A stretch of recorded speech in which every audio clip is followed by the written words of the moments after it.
नमस्कार, मैं अर्पित आप सभी का स्वागत करता हूं हमारे इस स्पेशल प्रोग्राम में, जिसका नाम है कैसे आए सुख समृद्धि आपके द्वार।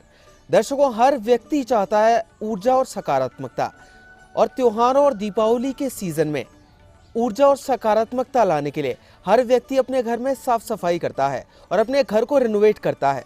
आज इसी पर चर्चा करने के लिए हमारे साथ मौजूद हैं निर्मला सेवानी जी। निर्मला जी, आपका बहुत बहुत स्वागत है। निर्मला जी, घर में साफ सफाई का जो महत्व होता है वो कितना महत्व है, खासतौर पर त्योहारों पर, दिवाली पर, वो जानना चाहेंगे आप। देखिए, साफ सफाई का तो 12 महीने में ही महत्व है, पर त्योहारों पे विशेष करके इस करके कि आपको नई ऊर्जा, नई सकारात्मकता, नई दिशा और नवीनता, विविधता, सजीवता इंसान चाहता है, जीवंतता चाहता है जीवन में। तो एक तो साफ़ सफाई भी हो जाती है उससे, और नए रंग भी आप भर सकते हैं अपने घर में, अपने आसपास, अपने जीवन में। तो नई ऊर्जा का संचरण होता है, इसलिए साफ़ सफाई तो बहुत ज़रूरी है ही, घर की भी और आसपास की भी और देश की भी। जी, आपसे निर्मला जी जानना चाहूँगा, आपने ये तो बता दिया कि सफाई का कितना ज़्यादा महत्व है, लेकिन अगर हम बात करें दीपावली पर लक्ष्मी जी की पूजा की जाती है, तो लक्ष्मी जी सफाई से किस तरह जुड़ी हुई है, एसोसिएटेड है, वो जानना चाहिए। देखिए, मैंने कल भी जिक्र किया था कि श्री माने प्रॉस्पेरिटी, और प्रॉस्पेरिटी में बुद्धि बल भी आता है। तो जितना आप साफ रखेंगे उतना आपका विवेक ज़्यादा काम करेगा। अगर आपकी बुद्धि ज़्यादा काम करेगी तो आप सकारात्मक सोच के मालिक होंगे और आपका पुरुषार्थ ज़्यादा चैनलाइज होगा, तो आपकी एनर्जी लेवल भी बढ़ेगा काम करने से। अब काम करना और मेहनत और अपने आसपास का सौंदर्य बढ़ेगा तो आउटपुट ज़्यादा आएगा, तो अपने आप लक्ष्मी आएंगी, अगर आप इस तरीके की लॉजिक से भी सोचते हैं तो। और लक्ष्मी को तो सौंदर्य, सुंदरता पसंद ही है, हर देवी देवता को पसंद है, और लक्ष्मी जी को तो विशेष तौर पे, क्योंकि वो रजगुण की मालकिन है, राजसिक है। तो सफाई होना ही चाहिए ताकि लक्ष्मी जी सच में आपके द्वार आ सकें और आप सुख समृद्धि से संपन्न हो सकें। और सबसे बड़ी समृद्धि क्या होती है? आपकी हेल्थ। साफ़ सुथरा रहेंगे तो आपकी हेल्थ भी ठीक रहेगी, हेल्थ ठीक रहेगी तो मनस्थिति ठीक रहेगी, मनस्थिति ठीक रहेगी तो बुद्धि ठीक रहेगी, बुद्धि ठीक रहेगी तो आप जो एम्बिशन है आपकी कंप्लीट करने के लिए पूरे पुरुषार्थ से काम करेंगे। तो समृद्धि यही है, लक्ष्मी अपने आप आए। तो दर्शकों, अगर आप भी अपने घर में सुख समृद्धि चाहते हैं, लक्ष्मी का वास चाहते हैं, तो अपने घर को बिल्कुल साफ सुथरा और स्वच्छ रखें।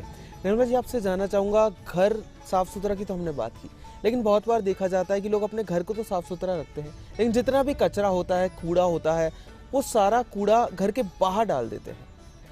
तो घर से बाहर का जो एरिया होता है, जो गली है, हमारा शहर है, हमारी कॉलोनी है, उसे साफ सुथरा रखना कितना ज़रूरी है, जितना घर साफ सुथरा रखना ज़रूरी है? घर जितना साफ सुथरा रखते हैं, अपने आसपास को उससे 10 गुना ज़्यादा साफ सुथरा रखना ज़रूरी है, क्योंकि आप घर में उसी से घुसते हैं, उन्हीं सड़कों से घुसते हैं।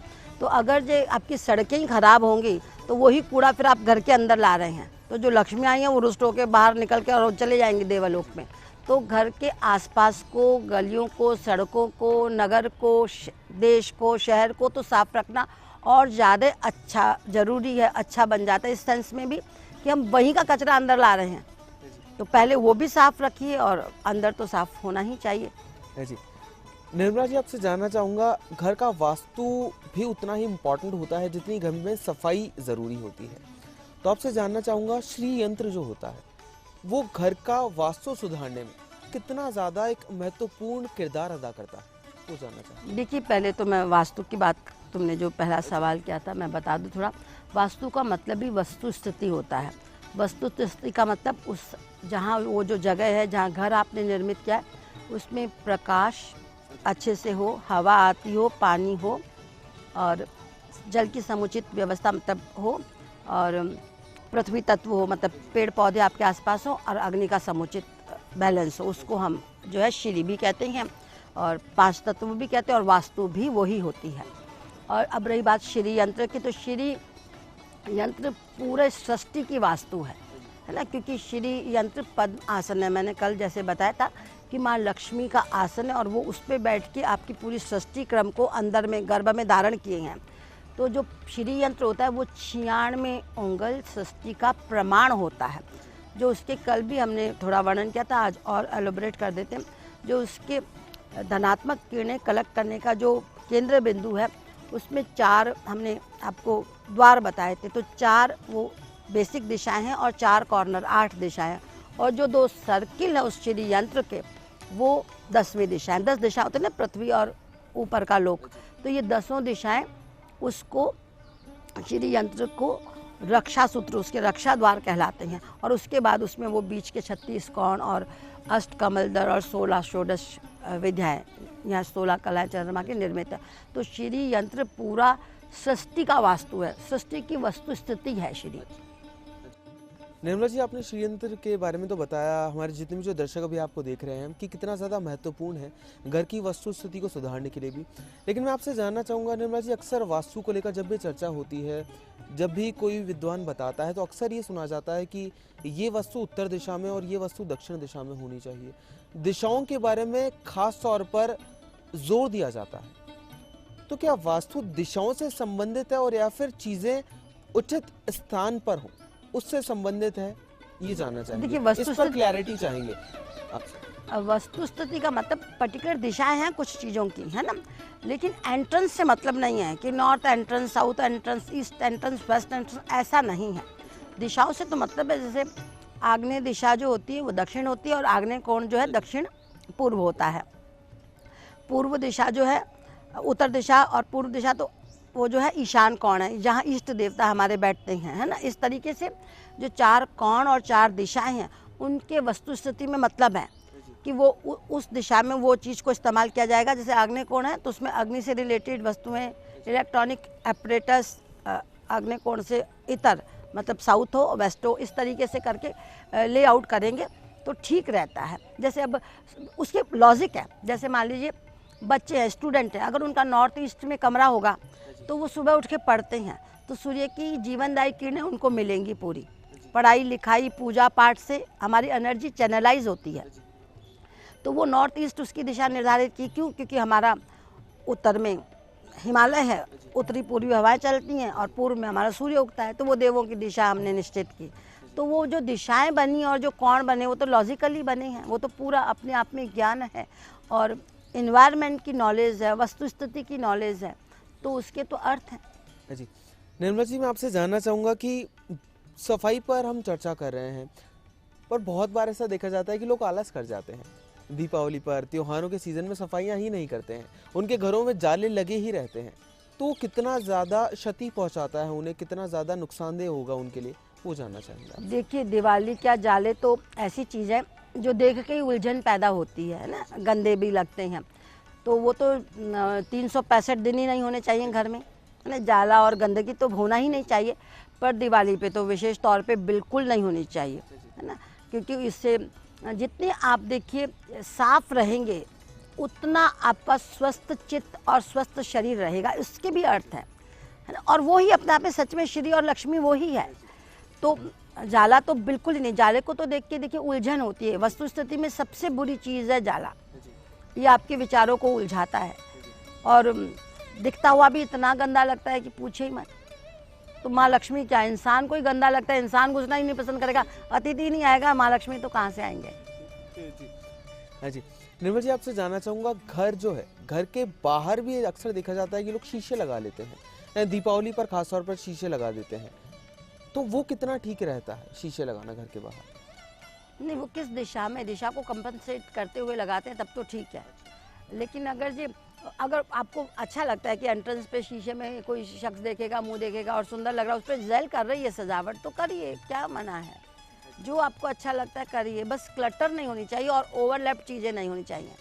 घर छोटा है तो उस हिसाब से डेकोर करिए, बड़ा है तो उस हिसाब से करिए। ऊपर की डबल हाइट है तो नेचुरली वहाँ पेंटिंग और झाड़ फानूस रहेंगे ही। लेकिन अगर छोटा सा ही घर है और उसमें आपने लटकते हुए वो जो बड़े बड़े शैंडिलियर लगा दिए तो फिर कहाँ सूट करेंगे। जी, वही उसी पर निर्मला जी में आगे आ रहा था कि बहुत बार देखा जाता है कि जैसे मान लीजिए किसी का रूम छोटा है और या फिर थोड़ा छोटा घर है उसका, लोग सजावट इतनी ज़्यादा कर देते हैं कि बहुत भरा भरा लगता है, बहुत ज़्यादा भरा भरा।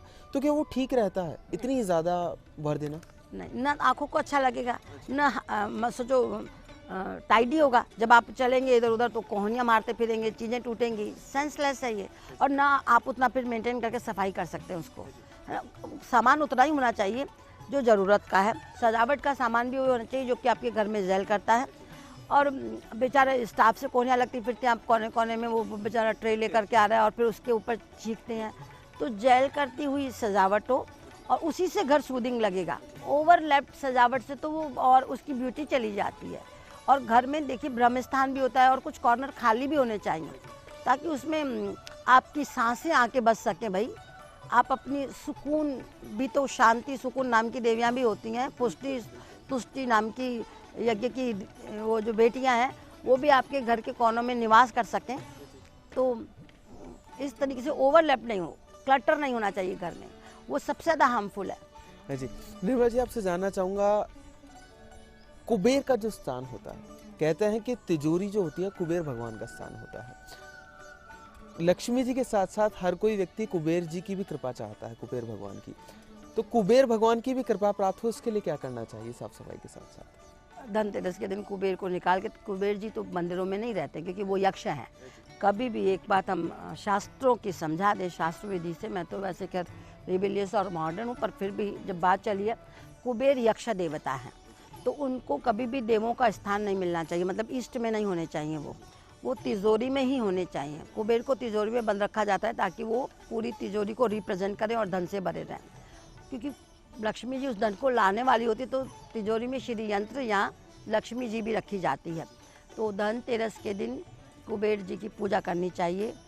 रूप चौदस के दिन तो बहुत ज़्यादा करनी चाहिए, दिवाली उसकी पीक होती है। और पाँचों दिन फिर जो ये लक्ष्मी पूजन के उस समय कुबेर की पूजा करेंगे तो कुबेर भगवान खुश रह के ऐसा धन देंगे जो कि लोगों की मान्यता है कि जो खर्च नहीं करना चाहते हैं, जैसे ज्वेलरी है, प्रॉपर्टी के कागजात हैं, तो वो सब तिजोरी में रहते हैं, तो वो फिर वो और बढ़ता है और बढ़ता है। खर्च चलाए मान ऊर्जा नहीं होती, वो चलने वाला धन नहीं होता, जो कि इंसान देख देख के सिक्योर फील करता है, वो धन के अधिष्ठाता है कुबेर जी। तो उनकी आराधना इन 5 दिनों में तो विशेष रूप से करनी चाहिए। हाँ जी, आपने पूजा का जिक्र किया, कुबेर भगवान की आराधना का जिक्र हुआ। पूजा में अक्सर देखा जाता है कि जिन लोगों को खासतौर पर काला रंग पसंद है, ब्लैक कलर, और बहुत से लोगों का फेवरेट होता है, और फेस्टिवल सीजन में हर कोई चाहता है कि बहुत खूबसूरत लगे, तो लोग काला रंग पहनते हैं पूजा में। निर्मला जी, तो वो कितना ठीक रहता है, वो जानना चाहता हूँ। काला रंग नहीं पहनते पूजा में, पहनते हैं। हाँ, मतलब बहुत से लोग मतलब पहन लेते हैं मना करने के बाद भी। पहन ले, कोई प्रॉब्लम नहीं है, पर दिवाली पूजा में नहीं पहनना चाहिए क्योंकि माँ राजगुणों से रिलेटेड है और श्वेत कलर से सब रंग निकलते हैं। तो जो त्यौहार और उत्सव होते हैं वो जीवन, हिंदू लोगों में जीवंतता का प्रतीक होते हैं, सजीवता का प्रतीक होते हैं, विविधता का प्रतीक होते हैं। तो रंग होने चाहिए। माँ को तो स्पेशली लाल पीला हरा पसंद है, पर अगर काला पहन लिया तो कोई गुनाह नहीं है। काला रंग इतना धीर गंभीर होता है कि वो सब रंगों को समेट लेता है उसमें। पर आप सोचिए कि दिवाली वैसे ही अमावस्या के दिन आती है, अंधेरा होता है, फिर अंधेरे में आपने अंधेरे वाला रंग पहन लिया तो ठीक नहीं लगता। थोड़ा उजाला वाला रंग पहनेंगे तो खुश दिखेंगे, लाइवली कलर होना चाहिए त्योहारों में। तो आप अपनी वेस्टर्न पार्टीज में पहनिए ना ब्लैक, किसने मना किया है। जी निर्मला जी, आपसे जानना चाहूँगा कि सफाई जब करते हैं लोग तो रंग रोगन भी करते हैं अपने घरों का, तो घर के बाहर किस तरह का रंग करवाना चाहिए वो जानना चाहता हूँ आपसे, जिससे सकारात्मकता जो होती है, जिसके लिए साफ सफाई की जाती है, वो बनी रहे। कोई भी खुश रंग, रस्ट कलर लगा सकते हैं जो इतना जल्दी मैला भी नहीं होता, पिंक लगा सकती हैं, जो जिसका टेस्ट है वो लगाए। अगर आपके घर की डायरेक्शन सोचिए सदन है तो आप रस्ट, रेड, उस बुच का भी प्रयोग कर सकते हैं, उस कलर की। मस्टर्ड, इंग्लिश मस्टर्ड, ये सूट करेगा, ब्राउन, चॉकलेटी। और अगर ये आपका नॉर्थ एंट्रेंस है तो फिर हमको लगता है कि ग्रीन, वाइट, पेस्टल टोन होने चाहिए। जी अगर आपका ईस्ट एंट्रेंस है तो अगेन जो नॉर्थ वाले रंग है वो जाएंगे, और जो अगर वेस्ट एंट्रेंस है तो साउथ वाले कलर जाएंगे, डार्कर साइड। तो दर्शकों, फिलहाल के लिए वक्त हो चला एक छोटे से ब्रेक का, कहीं मत जाइएगा, जल्द वापस लौटते हैं हमारी इस विशेष प्रस्तुति में।